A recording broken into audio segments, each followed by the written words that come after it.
hermoso. Los pañales ahí quedan bien y qué sé yo. Más que nada, me voy a conectar al celo, al auricular, para hacer que tenga algo en el oído, porque si no no soy yo. Préstame que me enchufo el auricular. Bueno.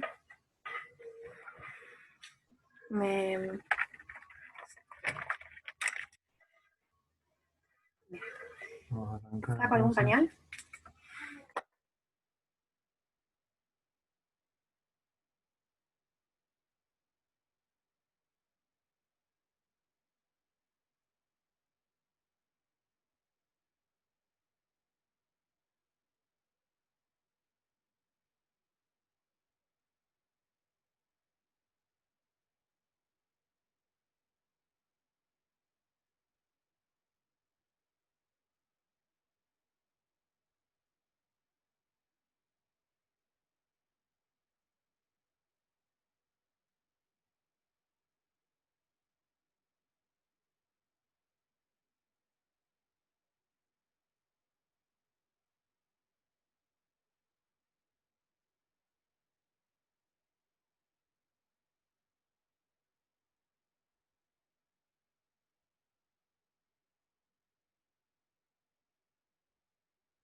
abajo se deja descubrir la espalda por la fisura de una persiana.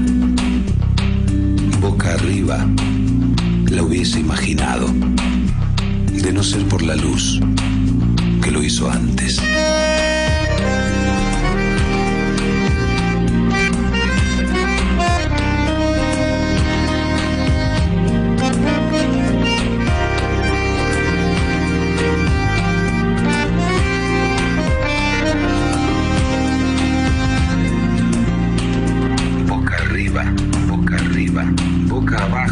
Boca abajo, se deja descubrir la espalda, se deja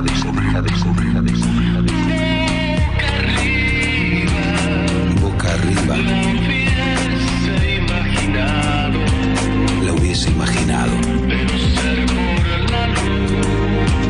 de no ser por la luz que lo hizo antes.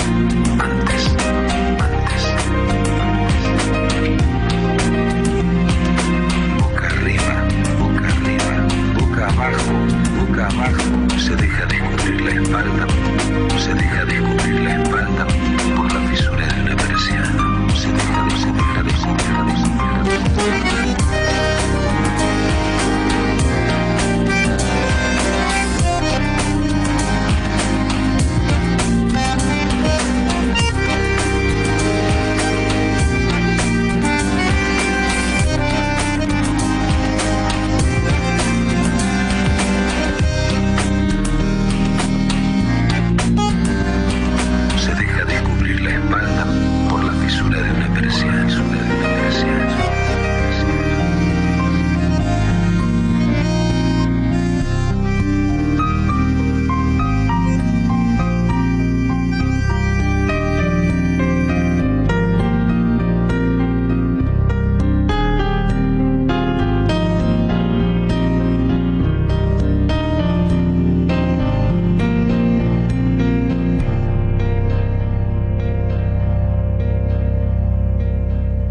Bueno, es un placer comenzar de esta forma nuestro segundo conversatorio de nombrar apropiadamente también es incluir. Esto es parte de Alquímica, lo que estuvimos compartiendo, se llama Boca Abajo, lo hizo Fabricio Simeoni, y le agradecemos mucho a Fabián Gallardo que nos permitió pasarlo en este encuentro virtual. Con Fabri siempre soñamos hacer un conversatorio, hacer algún curso, hacer algún taller, lo que sea, con respecto a esto de nombrar apropiadamente, el papel del periodismo ante la diversidad, el tratamiento hacia la persona con discapacidad y hacia los derechos, así que en homenaje a Fabri, para vos Fabri. Bueno, estamos compartiendo con Verónica González Bonet, una amiga, periodista, integrante de prensa de la Agencia Nacional de Discapacidad. No sé si estás ahí, Vero. Vamos a activar el micrófono de Vero,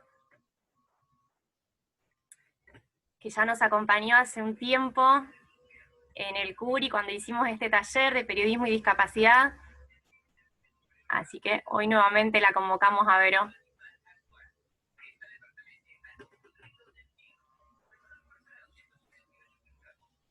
Bueno, la tecnología, pasan estas cosas.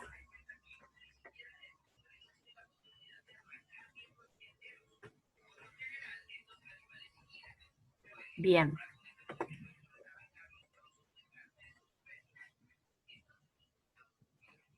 Quizás Vero si se conecta, si vuelve a salir y entra de nuevo, vemos cómo podemos hacer que la estamos viendo conectada. Quizás activamos a todos y volvemos a después desactivarlos, esto suele pasar. Hoy, como les decía, vamos a hablar de contenido audiovisual, de lenguajes inclusivos, de ejemplos de cómo no se debe nombrar a la persona con discapacidad, del libro de Vero González, de su decálogo para periodistas, que nosotros utilizamos como una herramienta muy útil en nuestra formación de promotores de la convención. Siempre las personas es como una preocupación más allá del periodismo y de los medios, de los formadores en sí, decir cómo nombramos, cómo hacemos para nombrar la discapacidad, ¿no? Este término que es tan complejo, que históricamente se ha construido desde diversos lugares minusvalizantes, estigmatizantes, y desde la Convención, ¿sí?, a través de los derechos de las personas con discapacidad, al ser entendidas como sujeto, la Convención propone otra forma de nombrar a la discapacidad y por lo tanto a la persona. Estamos un poco complicados con el tema de Vero, que me interesa que salga.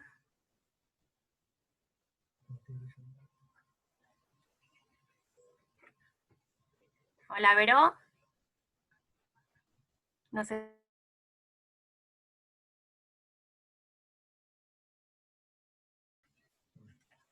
Vero, ¿podés activar el micrófono?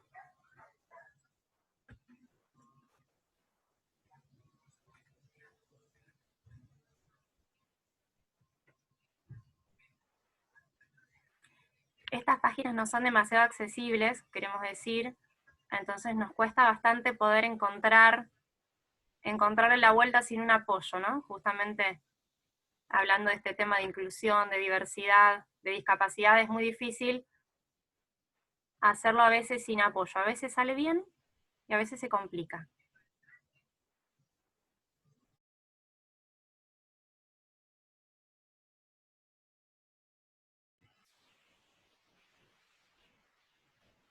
No te escuchamos, Vero, ¿eh?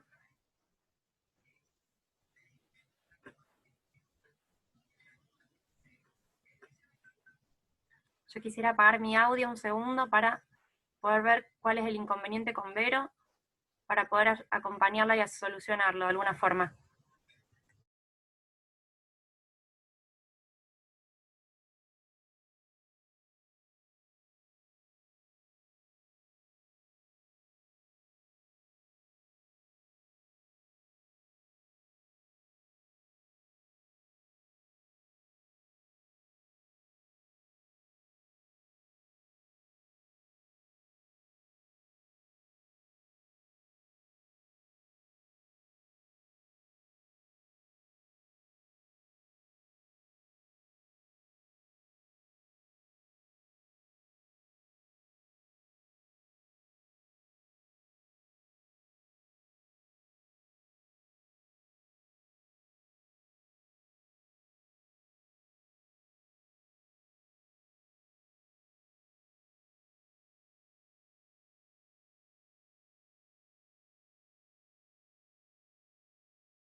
Activamos todos los micrófonos y ahora les vamos a pedir que los que no son Vero se silencien.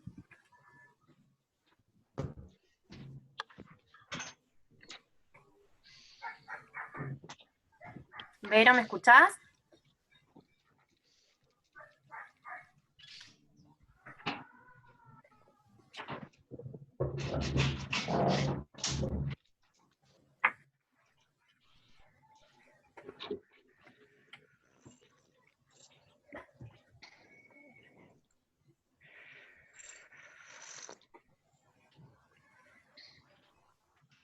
Te estamos buscando, Vero, pero no te escuchamos.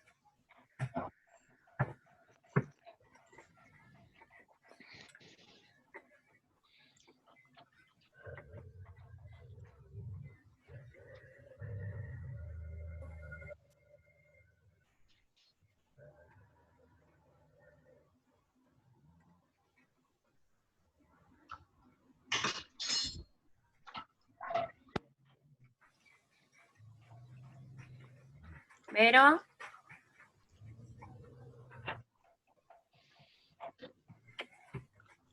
Hola, Vero.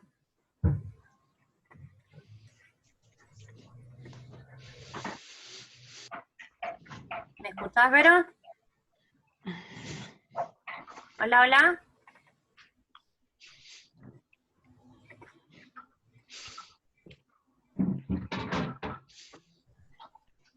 ¿Están todos muteados? ¿Me ¿Vero? escuchás, Euge? ¡Ay, sí! Te escucho. Bien. ¿Vos me escuchás a mí? Yo te escucho Sí, muy sí, bajito, perfecto. Vero.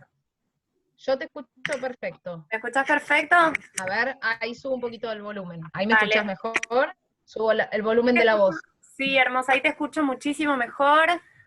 No sé si pudiste escuchar o pudiste... em, No. bien, empezamos con un videíto del Fabri Simeoni como la otra vez, ¿te acordás de nuestro encuentro anterior?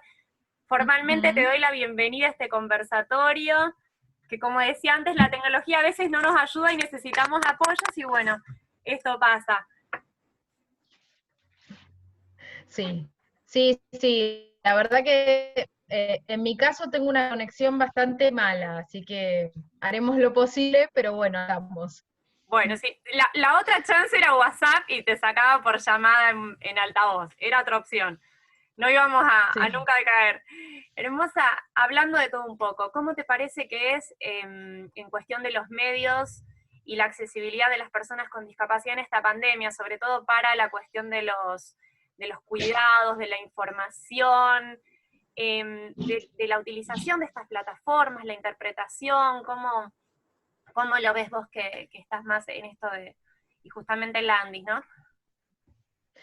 Bueno, me parece que hay mucho por hacer. Hay que pensar que esta pandemia nos encuentra en una gestión muy nuevita, entonces hay muchísimo por hacer. Por ejemplo, bueno, en que haya interpretación en todos los medios de comunicación, sobre todo en los programas informativos, que haya subtítulos, que los canales incorporen este tipo de mecanismos. Digo esto de la gestión porque también tiene que ver con que, por ejemplo, con que el ENACOM eh, haya presentado una nota, por favor se respete el recuadro de la intérprete de lengua de señas en las comunicaciones presidenciales. Bueno, la agencia está trabajando mucho también en garantizar la accesibilidad, pero es un proceso y en esta pandemia las personas con discapacidad necesitamos acceder a la información, sin dudas, porque si no estamos en un lugar de desventaja frente a la posibilidad de cuidarnos. Entonces me parece que hay mucho que desde los medios se puede hacer, no solo cuestiones específicas que tienen que ver con el colectivo de las personas con discapacidad, que esto sí se vio en el tema de las salidas para personas con autismo, con discapacidad intelectual, que eso estuvo como más difundido en los medios. Bien, bien. Justamente este conversatorio, Vero, se trata de habitar el lenguaje, de habitar un lenguaje apropiado a la hora de referirnos a una persona con discapacidad. Em, este lenguaje que es construido socialmente, digamos, tiene siglos de una construcción invalidante, minusvalizante del otro, de la persona con discapacidad, de ese otro que en su estética, en su físico, ya muestra algo diverso. Entonces aparecen muchas cuestiones que siempre hablamos, como el miedo a no herir a esta persona que parece ser tan frágil, que además de lo que sufre va a padecer más si yo lo nombro. ¿Cuánto nos olvidamos del nombre, ¿no? Del nombre propio de esa persona? Me parece que esta es una buena oportunidad como la anterior para no solo puntualizarlo en el periodismo, sino en todos los profesionales y la gente en general, ¿no? Nosotros hacemos formaciones de promotores de la convención desde el área de extensión, y esta es una preocupación que está presente en cada clase y en cada encuentro. Sí, lo que decís es clave, a veces uno parece talibana de las palabras, ¿no? Como, ay, qué exagerada, si es lo mismo, y no, no es lo mismo. No es lo mismo decir persona con discapacidad que persona con capacidades diferentes. Capacidades diferentes tenemos todos, y eso no explica lo que es tener una discapacidad, que no solo tiene que ver con un déficit, sino también el entorno, y el entorno es tan importante, porque el entorno determina qué posibilidades vamos a tener nosotros de ejercer nuestros derechos. ¿sí? No es lo mismo una persona, no sé, por ejemplo, persona en silla de ruedas, hablar de personas ciegas como somos nosotros, pues si no parece que solo hablamos de personas. Vamos a hablar de una persona en silla de ruedas que de repente tiene su casa accesible, y puede subirse a un transporte accesible, ir a estudiar a una universidad que tiene ascensores y rampas, que tiene mostradores a la altura adecuada y pupitres también, y en la que sus compañeros y compañeras bien no la miran raro. Entonces, esa persona puede, en donde puede trabajar bien, en igualdad de condiciones con sus compañeros y compañeras, y después puede ir a visitar a su pareja, a sus amigas, porque también muchas veces se pierde de vista el derecho de visitar, ¿no? De las personas en silla. A esa persona las barreras se le redujeron al mínimo. Ella pudo ir a estudiar, pudo ir a trabajar, pudo ir a visitar amigos. Entonces, ahí vemos con esos ejemplos simples lo clave del entorno, ¿no? La discapacidad tiene muchísimo que ver con eso. Y, y bueno, entonces, pensando en el lenguaje, y capacidades especiales tampoco tenemos las personas con discapacidad, no sé, alguno tenga alguna habilidad especial, no sé, como algún superhéroe o alguna superheroína. También muchas veces al hablar de personas ciegas se dice no vidente, el vidente es el que ve más allá, el no vidente sería cualquiera que no tenga esa posibilidad. Eh, Hay un montón de eufemismos. También no solo la forma, no solo lo que decimos, sino cómo lo decimos, ¿no? Esta cosa de los eternos niños y niñas, ¿viste? Cuando, no sé si a vos te pasa, Euge, pero viste que a veces dicen, sentala a la nena, y la nena tiene como 40, ¿no? Es como raro. Ya me dicen señora, igual, no tengo la suerte. También, no, también, sí, también me dicen señora, pero a veces pasa esta cosa de asumirnos o atale los cordones, y vos decís, ¿cómo atale los cordones? No sé, es como asumirnos en un rol pasivo de personas eternamente cuidadas. Ujú. Sí, sí, sí. Y me parece que hay mucho para romper desde los medios de comunicación, desde las organizaciones, desde el lugar que a cada uno o a cada una nos toque ocupar, porque Exactamente. es como vos decías, no es solo para los medios de comunicación. Bien. Esto nosotros, Vero, siempre lo fomentamos en la formación de promotores, porque muchas veces dicen, ¿cómo podemos promover y asegurar la convención? Bueno, ya compartiendo este espacio, ya sea en un aula o, por ejemplo, aquí en este espacio virtual, ya estamos promoviendo y asegurando la convención. ¿Sí? Y esta construcción, o mejor dicho, la deconstrucción de un lenguaje hacia la discapacidad, donde había y sigue habiendo tantos presupuestos y sobreentendidos que realmente no nos definen. Creo que este lenguaje hay que deconstruirlo, hay que habitarlo desde otros lugares, hay que perderle el miedo. La convención tiene ya más de una década y todavía no se conoce, y sobre todo no se conocen los presupuestos y las bases, que son fundamentales a la hora de pensar al otro, a esa persona, en vinculación con el entorno. Y todavía seguimos tratando de etiquetarla y cómo decimos y cómo lo miramos y cómo lo ayudamos, y un poco de esto del juego de palabras, ¿no? Yo trato de no decir nunca ayudar, trato de potenciar el tema del acompañar, el tema del apoyo, que no es lo mismo que la ayuda. Entonces, bueno, un poco empezar a deconstruir estos presupuestos y sobreentendidos, porque si yo digo que alguien es discapacitado, ya estoy discapacitando a toda la persona. Es más, no hay ni siquiera una persona ahí, ni siquiera hay un sujeto de derechos y un ciudadano. Pero contanos de tu decálogo famoso, que a mí me sirve muchísimo y que estás presente conmigo en cada formación. Bien. Bueno, De tu libro el en general, decálogo es digamos, ¿no? parte, sí, el decálogo es parte de un manual que hice a pedido de la Asociación por los Derechos Civiles allá en 2015. Me agarró, la verdad que es como muy especial ese decálogo porque yo justo quedaba embarazada de mi nene más chiquito y tuve que hacer mucho reposo y trabajé mucho en el manual en esa época. Bien. Em, bueno, reúne, el manual está básicamente apuntado a lo que es tiene un foco especial en educación inclusiva. Si bien es de comunicación, tiene como un eje puesto en educación inclusiva, que fue lo que en ese momento ADC me pidió. Y bueno, reúne información sobre legislación, sobre organizaciones que trabajan en discapacidad, sobre la convención, obviamente, y bueno, la parte final es un decálogo, que también lo hicimos en video, que tiene algunas pautas para comunicar, como por ejemplo el uso del lenguaje, el no poner una carga negativa en la discapacidad, porque viste que a veces se usa la discapacidad como sinónimo de incapacidad, y eso no ayuda.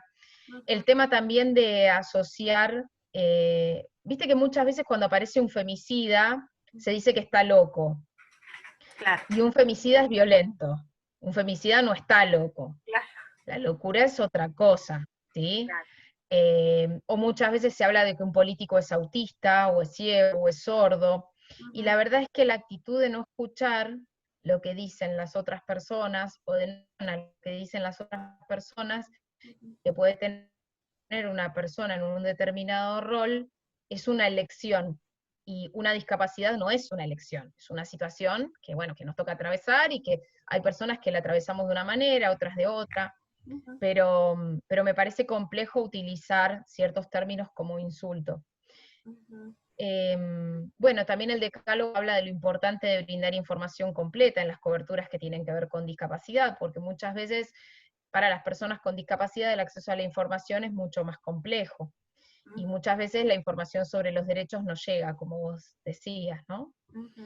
Bien. Y bueno, El tema de este tratamiento amarillista, ¿no? Hacia la persona con discapacidad, esto sí, es muy común, y es muy común verlo actualmente en televisión abierta, ¿no? Esto de invitar a personas con discapacidad cual ejemplos de vida, digamos, bueno, poniendo en un lugar la discapacidad que no se corresponde con los derechos. No quiero hablar de correcto o incorrecto, sino de un lugar inapropiado del otro, cuando estamos hablando de igualdad inclusiva de la diferencia, ¿no? Me parece que eso es así. Pero el tema del ejemplo de vida es muy común, me parece que se ve mucho, nosotros también lo trabajamos bastante, y bueno, me parece que es importante también resaltarlo en todo aspecto, ¿no? sí, a mí me parece que cuando se aborda la discapacidad desde el ejemplo de vida, se pierde el valor de lo colectivo, Ujú. ¿no? Sí, sí. Y de qué lugar ocupa el entorno. Muchas veces se termina transformándose en una cuestión de meritocracia, ¿no? Bueno, vos llegaste hasta acá porque vos tenés Ujú. determinada condición, o porque sos tan perseverante. Sí. Yo no sé, a mí me ha tocado dar notas a veces, que es un lugar donde me siento un poco rara, Eso te porque quería al ser consultar, ¿cómo te sentís periodista, vos? uno, sí, no, me siento muy rara. Y no te puedo explicar cuando me toca escribir sobre mí, ahí no me peleo conmigo misma mucho, pero, pero sí de poner el foco en las situaciones que a mí me generaron el poder llegar donde llegué, en el entorno familiar, posibilidades de ir a la escuela, en el acceso a la tecnología, porque si no, me parece que se pierde un poco el foco, ¿no? Y no le beneficia a la gente, por otro lado, porque ¿qué le pasa a una persona con discapacidad que realmente no puede llegar porque no tiene estas condiciones de vida que yo mencionaba? ¿Cómo se siente? Porque Verónica llegó y esa persona no puede llegar. Se siente Claro. bastante mal. Digo, a mí me parece que hay que buscar una manera de que, eh, bueno, sería ideal que todas las personas podamos tener acceso a igualdad de oportunidades, ¿no? En todo sentido. Ujú. Bien. Esto me parece súper importante porque creo que la forma también de los medios de dar esta imagen del ejemplo de vida está formando también una opinión, y hay una responsabilidad, digamos, social en esto de formar una opinión. Nosotros siempre recuerdo en la facultad, siempre presupuestos y sobreentendidos, era fantástico cómo el lenguaje te condiciona hacia un lugar, hacia otro, hacia una situación puntual, y cómo el punto de vista crea el objeto, ¿no? Si yo creo que alguien no va a poder, obviamente voy a crear prácticas y voy a crear leyes y voy a hacer un montón de adaptaciones hacia ese que no va a poder, ¿no? Entonces, esto también me parece que es una responsabilidad del medio, si bien no lo estamos apuntando a los medios, me parece que, digamos, la gente consume y compra estos medios, sobre todo los medios, Eso digamos. es una responsabilidad de todos. Mira, Euge, yo trabajé uno que llegó a la justicia porque se presuponía que una mamá no podía maternar, y esa mamá sí podía maternar con El caso de Marisa apoyos, y también. finalmente, ¿eh? El caso de Marisa, Sí, sí, finalmente, sí, ahora estamos dejando de decir su nombre, perdón. porque por cuestiones judiciales. Bueno, Pero no pasa nada. Pero llegó ese caso a la Corte Suprema de Justicia, tuvo un fallo favorable, pero pasaron 4 años y esa mamá no pudo. Entonces, claro. el presupuesto de esa mamá no puede, que de hecho era parte del expediente cuando estaba en primera instancia, ese no puede se transformó en una profecía autocumplida. Entonces, me parece que desde cada lugar que uno ocupe hay que pensar en las posibilidades de las personas y no en las no posibilidades, porque si no cargamos a la persona con todas las imposibilidades que tiene, que nosotros imaginamos que tiene en realidad. Sí, sí, claro, claro. Y también cómo no caer en esta discriminación positiva de los capacitismos, de remarcar todo el tiempo también, que es muy común, sobre todo en material audiovisual, en documentales, es muy común marcar todo lo que esa persona puede, pero desde un lugar, digamos, de panóptico, ¿no? De mirar, fragmentar ese cuerpo, nada, estar observándolo minuciosamente, a ver hasta dónde llega, ¿no? También esto me parece que hay que tener, es una línea, vos siempre decís, es una línea muy fina, para no pasarnos para el otro lado.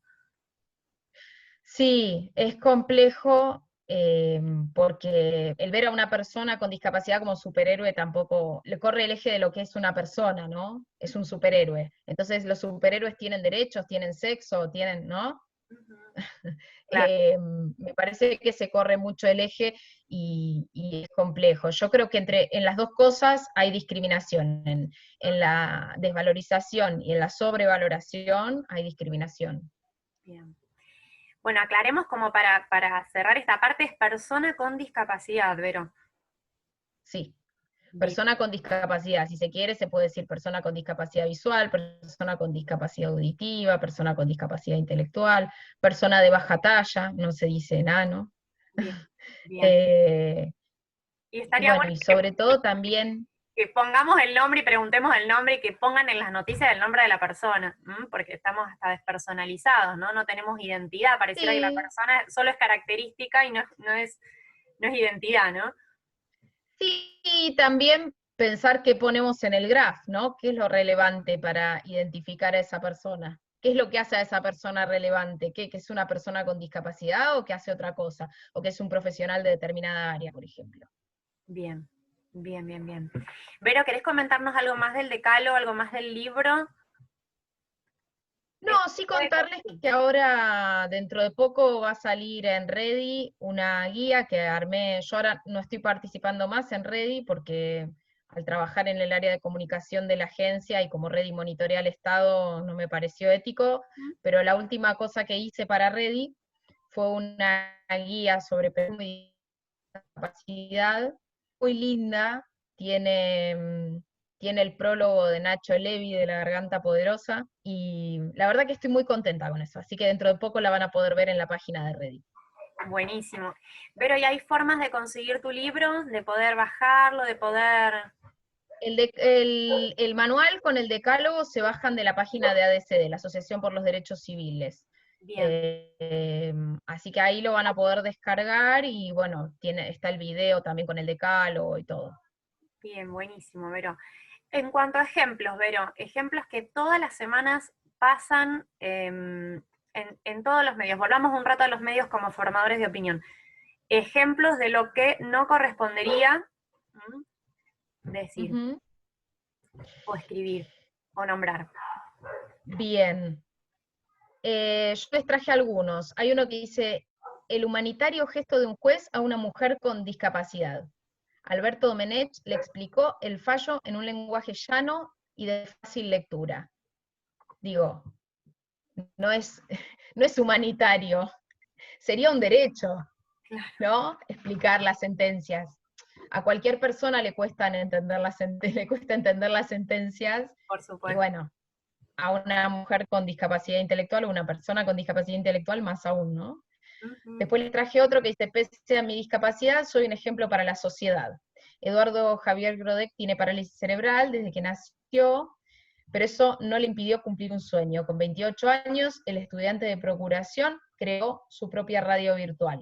Esto de pese a mi discapacidad es un textual, ¿sí?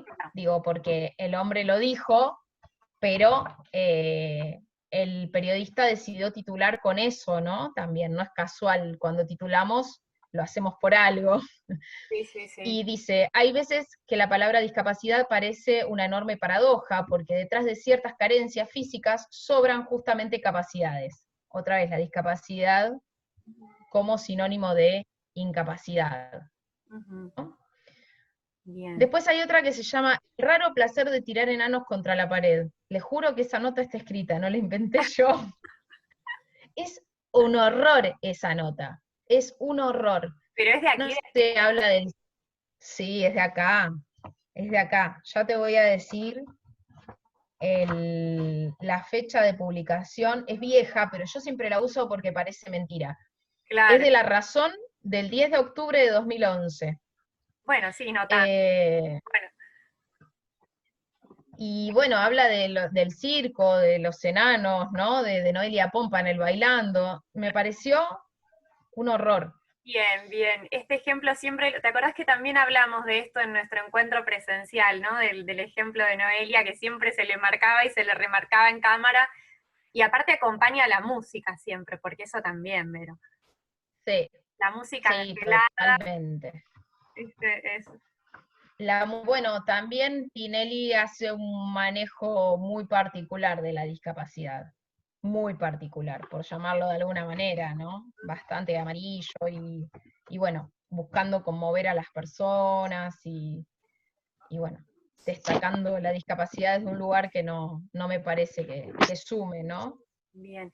Pero por las dudas, antes Eh, de que pueden hacer preguntas, pueden escribir sí, preguntas, pueden levantar la mano, el que no quiera levantar la mano, la que no quiera levantar la mano, pueden escribirla y nosotros las leemos. Ahí tengo mis pasantes ahí presentes, que alguna se va a animar a leer alguna. muy La bien. idea es que, bueno, podamos un poco intercambiar ideas y conversar de esto que me parece tan importante y tan difícil de resignificar. Me parece, Vero, sobre todo esto, ¿no? Muy difícil de resignificar porque tiene que ver con nuestras historias, ¿no? Ujú. Con las historias de cada Sí, uno y lo y aprendido, ¿no? claro, porque muchas veces hay cuestiones que no debieran trasladarse al ejercicio profesional, como por ejemplo los prejuicios que uno puede tener en relación a una temática, ¿no? Claro, Vos sí, viste que muchos profesionales de la comunicación emiten juicio de valor sobre lo que una persona con discapacidad puede o no hacer. Yo siempre me acuerdo del caso de Alan, Alan, un joven con discapacidad intelectual que había terminado su escolaridad y no le querían dar el título secundario porque había cursado con un proyecto pedagógico individual. Y fue al programa de Chiche Hellblum, y Chiche Hellblum le empezó a pedir que haga cuentas, como evaluando a ver si él realmente había aprendido o no. Y los padres se levantaron con el pibe y se fueron. sí, sí, claro. Re violento, digo, son situaciones donde, o de repente te dicen, bueno, sí, claro, no puede hacer esto. Y yo digo, pero ¿y quién sos para emitir juicio de si puede, si no puede? Claro, claro. Eh, es muy complejo. Y en el caso de las mujeres con discapacidad entran en juego otras variables, ¿no? Mm, bien. Bueno, Un poco más complejas.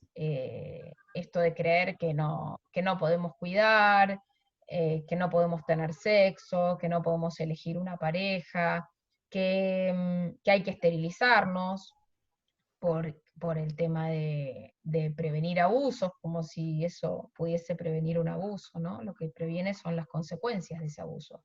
claro. Pero de hecho fomenta más abuso todavía, ¿no? Porque el abusador lo hace sin que se sepa. Sí, claro. Eh, Y bueno, y desde los medios eso se naturaliza, ¿no? Yo les traje ahí algunas notas específicamente, ¿no? Con enfoque de género. Bien. Les traje una que dice, 2 camaristas de Neuquén trataron a una discapacitada, pusieron así, violada como casi humana. Los jueces Emilio Castro y Héctor de Dominici, de la Cámara de Neuquén, en un fallo por violación a una discapacitada, trataron a la víctima de ente de características humanas, entre otros, fueron denunciados ante el INADI. No, es Y terrible. sí, Y después decimos y que los sí, modelos era, de ya terminaron. No, por favor. nada, sí, es un horror, la verdad que es un horror. Sí, sí, sí. Les traje una que dice, una nena de 10 años en Salta fue violada. Aunque en la Argentina es legal la interrupción de un embarazo, en esos casos, en Salta la nena violada no puede acceder a este derecho. Estamos hablando de una nena sin discapacidad. Ahora, ¿qué pasa con este caso? A Laura le violaron y embarazaron a su hija de 14 años con capacidad mental de 5 años en la zona rural donde vivía y trabajaba.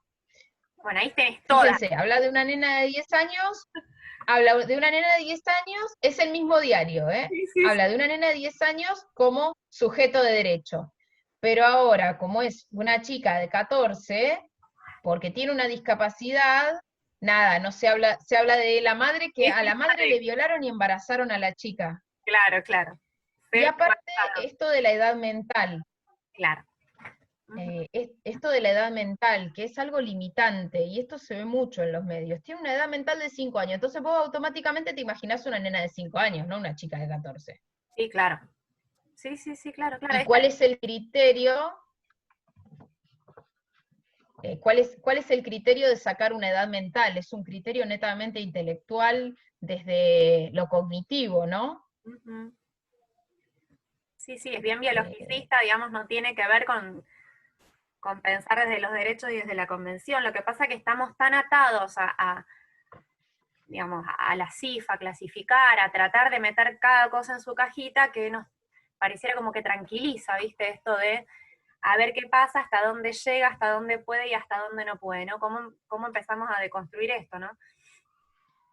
sí, como si se pudiese prever, ¿no?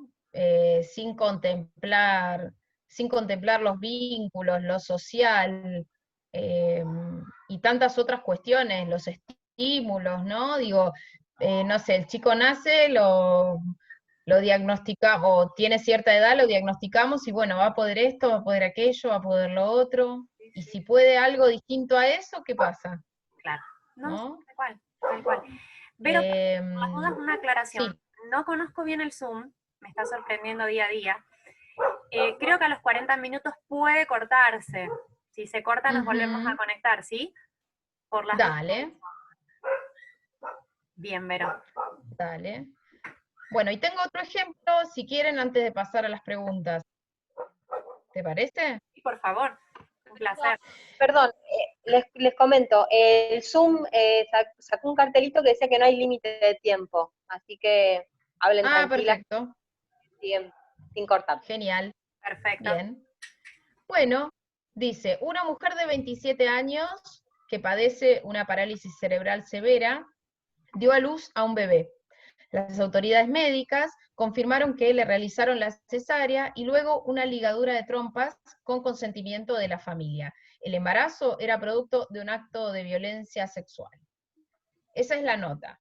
Ahora, ¿cómo reaccionaríamos si dijéramos, una mujer de 27 años dio a luz a un bebé?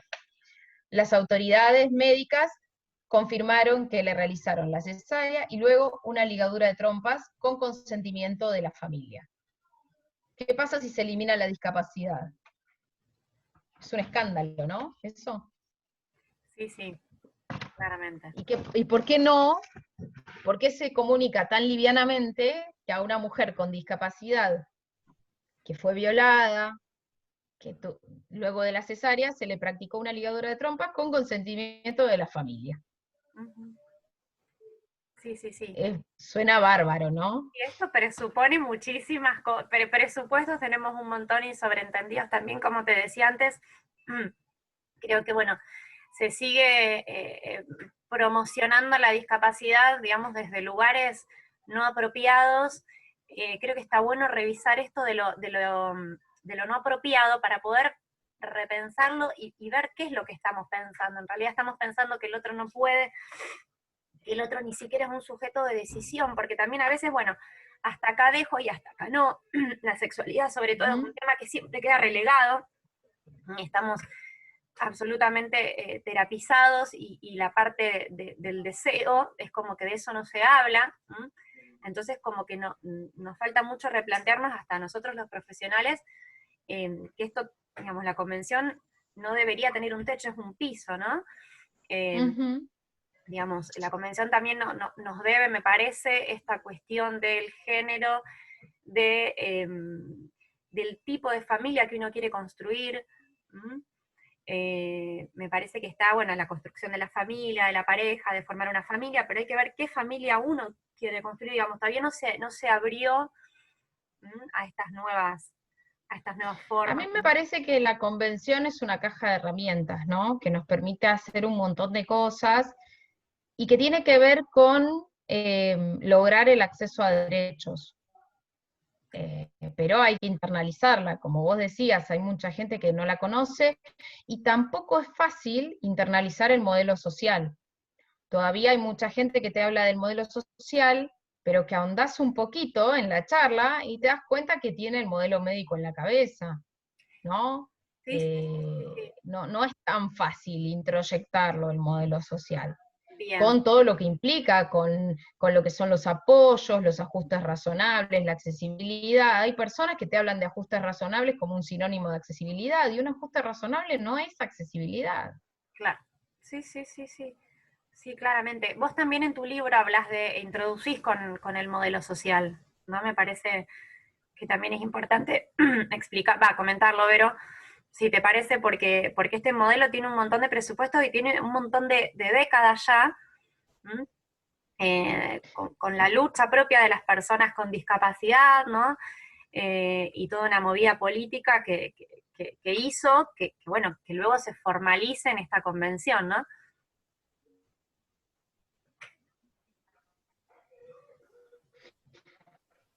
¿Te perdí, Vero? No, tengo una conexión inestable, a ver si ahora me escuchan. Sí, bien. Perfecto. ¿Vos me escuchás Bueno, más o menos? Sí, que el modelo social, que te hable un poco del modelo social.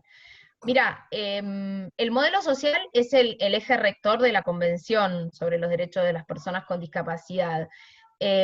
Surgió, bueno, hace bastante tiempo que se está luchando por la implementación del modelo social. Surgió en los años 60 como un movimiento que en Estados Unidos y en Europa se estaba luchando por considerar a las personas con discapacidad desde un lugar diferente al modelo médico, al de las personas enfermas, receptoras de cuidado y demás, y lo que se buscaba era, en Estados Unidos se buscaba que las personas puedan ser consumidoras, ¿sí? de bienes y servicios, y en Europa se buscaba era distinto el objetivo, pero lo que establecía el modelo social era más o menos lo mismo. Por estos lados, por nuestro país, en los 70 surgía el TAS, que lo que buscaba era el acceso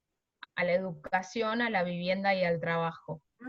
Y estaban muy incluidos en las luchas, ¿no?, que había por esas épocas. Fue un grupo muy luchador, muchos desaparecieron, y bueno, y se la han jugado realmente. Bueno, con la convención se incorpora este modelo que tiene que ver con dar un lugar de importancia, como les decía antes, al entorno, como un factor que coloca o elimina barreras, ¿sí? Como no limitar la discapacidad a una cuestión de una patología, a un déficit. Entonces, por eso es que se define la discapacidad como una persona con un cierto déficit intelectual, mental, físico o sensorial, en relación con el entorno que impide su participación en igualdad de condiciones con las demás personas, ¿sí? En la sociedad. Bien, Entonces, es importante eh, esto, pero ¿no? Entender la relación y el concepto que se está manejando también desde la convención y que viene históricamente unas décadas atrás para pensar a la persona en relación al entorno, ¿no?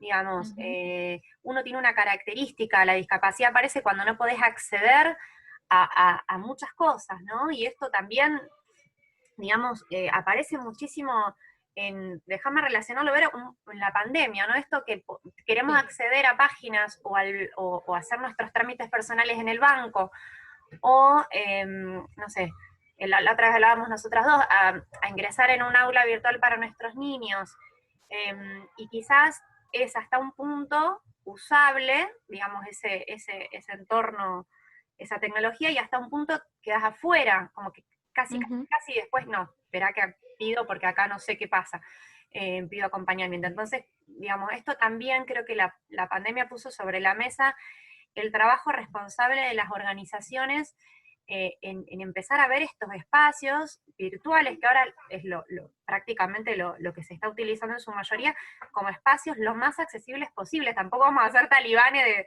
de la W3C, pero sí por lo menos que exista lo indispensable, como por ejemplo, cómo nos pasa a nosotros esto de enviar fotos, ¿no? Todo el tiempo la foto. ¿Qué hay en esa foto? ¿Hay algo importante? ¿Me lo voy a perder? Es muy difícil el mensaje que estoy dando, no se va a entender, lo puedo hacer más sencillo.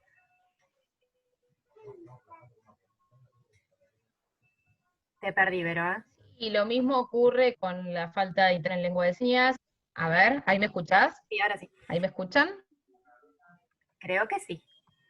Lo mismo ocurre con la falta y con el lenguaje sencillo, porque imaginemos una persona con discapacidad intelectual tratando de entendernos sobre la pandemia, por ejemplo, o cómo nos tenemos que cuidar.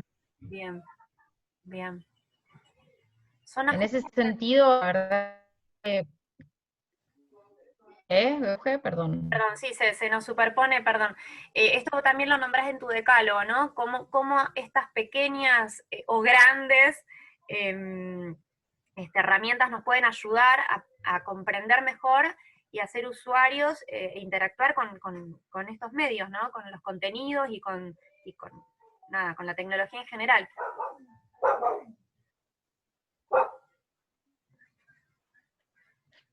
Te perdí, Vero.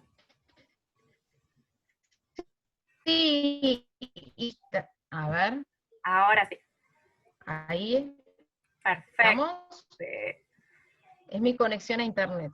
Yo un poco lo señalaba también en el decálogo pensando en esto de escuchar a las personas con discapacidad, de como periodistas entrevistar a las personas con discapacidad, que puedan hablar, que puedan expresarse. Y en el caso de las personas con discapacidad intelectual, verdad que tienen mucho para contar. Yo entrevisté a muchas personas con discapacidad intelectual y a veces el poder mostrar haciendo cosas y dando sus opiniones, tiene que ver con hacer preguntas sencillas, con reformular las preguntas y te das cuenta que también desde todos los lugares que comuniquemos, tratar de hacer cada vez más llano el lenguaje, y hacer llano el lenguaje no quiere decir aniñarlo, quiere decir utilizar palabras más sencillas, oraciones cortas, eh, tratar de evitar cuestiones abstractas, digo, hay un montón de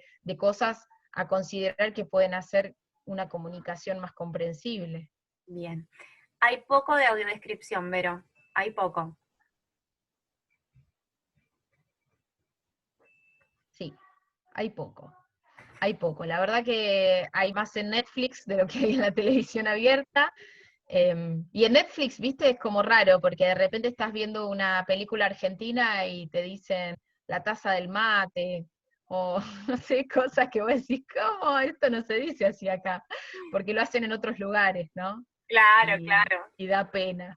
Pero bueno, Sí, sí, pero bueno, por lo menos.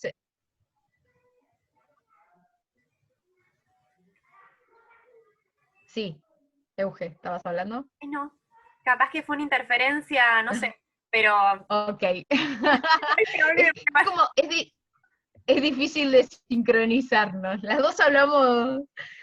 No, digo que suena raro, pero por lo menos estas herramientas se van incorporando. Me parece que también hay mucho para hacer para que en nuestro país se incorporen como debieran incorporarse, como establece la Ley de Servicios de Comunicación Audiovisual, pero bueno, me parece que es un logro que se va a ir dando con el tiempo y que es importante trabajar también en la calidad, ¿no? De cómo se brindan estos servicios. Perfecto, buenísimo. Bueno, Vero, espectacular. Como siempre, un placer enorme. Me encantaría ver si alguien tiene alguna pregunta o hay alguna pregunta registrada en el chat. Que levante la mano a alguien. ¿Habrá alguna pregunta en el chat? ¿Alguna inquietud?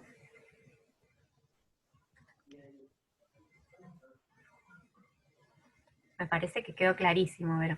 Los dejé a todos mudos, no sé si eso es bueno, si no, no sé. Exactamente, pero bueno.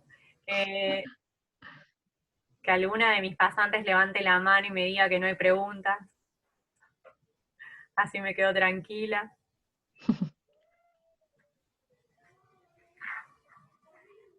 Bueno, Vero, te agradezco muchísimo tu tiempo. Sé que esta No, cuestión por de estar favor. cuarentenados y trabajar en la casa con los niños y con un montón de cosas es compleja, así que es muy valiosa tu presencia aquí. Bueno, hasta pronto, ojalá que hasta pronto, ¿sí? Y bueno, a seguir trabajando mucho más desde la Andis, bueno, que nos acompañen a las organizaciones en este proceso de hacer más accesible tanto el lenguaje como las plataformas, ¿sí? Sí, la verdad que, bueno, yo te agradezco mucho que me hayas convocado y bueno, a todas las personas que se han sumado para compartir este ratito. Esperemos que la próxima nos podamos dar un abrazo, que esto termine y que podamos conectarnos de otra manera, pero bueno, sin dudas la tecnología es una gran herramienta y bueno, un placer estar con ustedes esta tarde. Bueno, Vero, muchísimas gracias, muchísimas gracias. Y gracias a todos los que se conectaron. Y bueno, nos encontramos la semana próxima.